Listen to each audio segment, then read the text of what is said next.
So, yun mga tol, for today's video, niyaya ko si Obo kumain sa labas. Dahil hindi ako nakapagbigay ng present sa kanya kahapon, February 14, araw ng mga puso, di ba? Kaya niyaya ko siya lumabas. At hindi niya alam, meron akong binili na para sa kanya na magugustuhan niya at inaabangan niya kahapon pa. Kasi malungkot siya kahapon, gawa ng wala akong naibigay, wala akong effort dahil busy at nagkasakit ako kahapon, 'di ba? Busy sa business namin na Graham Balls at medyo masama pakiramdam ko. Talagang wala sa mood yung pag-iisip ko para magbigay ng present sa kanya.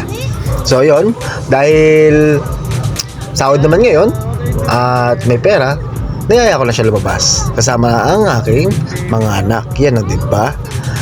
Kaya yan, hali kayo at panoorin nyo kami at samahan nyo kami kumain dito sa Tambayan ni Carlo. Yan ang pangalan ng restaurant na to. At sabi nila masasarap na pagkain dito. At hindi lang yun, tingnan nyo naman, no? Napakaganda at nakaka-fresh kumain dito. Nakaka-relax ba? Diba? At nandun na yung asawa ko para umorder ng aming mga kakainin. At meron pa itong fountain na to, nakakagulat. Meron silang fountain, may 3 fountain sila at binilang pa yun ng anak ko. At sinasabi niya, Papa, they have 3 fountain here. Oh, diba? At yung isang bunso kong anak na-amaze pa. Kaya yung tinitigan niya yung fountain, diba? Hindi pa nakontento yan, nilapitan pa yan. Kaya lang hindi ko na-videohan, diba? Sayang. At yan na nga ang anak ko, pasilip-silip, pasulip-silip siya sa fountain na tinutukoy ko. At yung misis ko napakaganda, pa-heart-heart pa siya.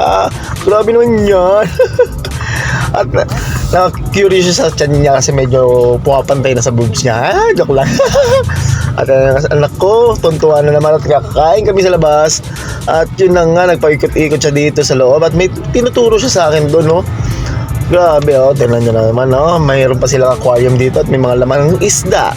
Pero sorry, hindi ko alam yung mga isda na tawag dyan. Kaya pasensya na kayo. Kayo na bahalang umalam sa mga isda na nakikita nyo, diba? Ayun, diba? Ang ganda ng design. Tingnan mo, may mga painting pa. Napakagaling ng designer ng ano na to, ng restaurant na to, diba? Ayun po, may mga logo pa ng mga sasakyan. At sabi nila, dati daw itong paggawa ng mga sasakyan. At sabi ko, napakaganda. Ito yung gusto kong restaurant na nakaka-relax. At meron pa, oh. Grabe, oh. Tambayan ni Carlo. Goods and beverage. Food na. Kain tayo, mga tol. At ayun nga, lumapit pa ang misis ko sa aquarium kasi hinila siya ng anak ko na si Dila, ng panganay ko. Hindi na kontento, hinila na nga ako at hinila pa ang mag-ina ko. Hanggang sa napag-desisyon namin, lilipat kami malapit doon.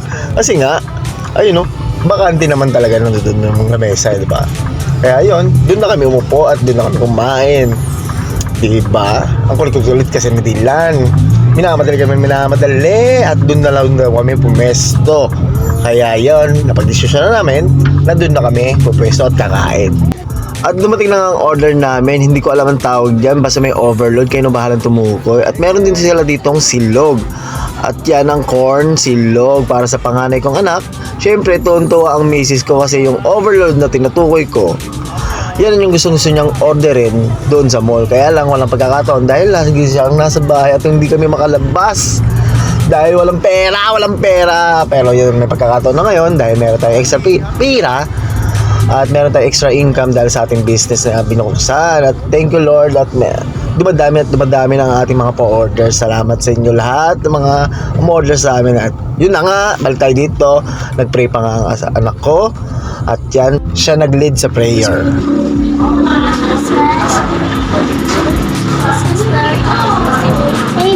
Amen. At dito sa wakas, dumating na rin ang aking order. Ang tawag nila dyan ay chicken inasal. Dahil meron itong only rice. At yan, kakain na kami. Siyempre, tuntua yung asawa ko dahil kumain kami dito at nilabas ko sila ngayong February, araw ng mga puso. Medyo na-delay pero okay din kasi tuntua ang misis ko, di ba? At yan na nga, kakain na kami. Di ba, hindi naman halata sa itsura na tuntua siya. At sumigway pa tong anak ko. Tinikman niya pa yung inumin ng kanyang nanay, di ba? Napakagaling. Unang subo, nahiya. Nahiya siya, di ba? Di ba? Ayaw niyong pa-video. Ayaw niya talaga magpa-video sa akin. Pero syempre, hindi pwedeng hindi siya ma-videoan dahil vlogger ang asawa niya, di ba? At yun na nga, medyo nakomportable na siya. At yan, kakain na kami mga tol. Yuhu! Sheesh! Kain na! At syempre, hindi lang yan ang sorpresa ko. Kaya panoorin yung susunod na video. Ating kay mama, kay Yobo. Ayan, meron tayong I love you at saka bear. Ano? Ba, ang ganda, diba? Gawa yan ni Tita Mai. So, pahabol natin sa ngayong araw ng mga puso. Yun, oh. Pas lang natin. Ayun, oh. Uy, in love na naman siya. Ano? Bakit ba? Nakakaiyak ka. Sikat na naman siya. Ano na naman yan? Uy. Pahabol natin sa Happy Hearts Day because ay wala pa lang ano. Wala pa lang susi. Inaantay mo pala ako. Sorry. Pahabol eh. Ano yung chocolate ha? Walang chocolate? Busog ka na, chocolate ka pa rin. Meron yun, no? Oh, di ba? Kala ko nasa loob na kayo. Ay, mama, I cannot this. Oh, di ba? This is mine. Teddy bear yan, oh. Ah, You, yes! mine. Kasi mawag ka kanina. Ano, susunod ang ka. I'm the one who made this picture. Kala ko nakapasok na kayo. Malang Junan. Epic. Kala ko nakatalikod ka. Lagi na lang epic. Malang Juno yun. Close this na. Ayan, oh. Ang aming munting bahay. Ay, Happy Hearts Day. Love, love, love. Say mo. Love, love, love, love. Love, love, love, love. Love, love, love, love.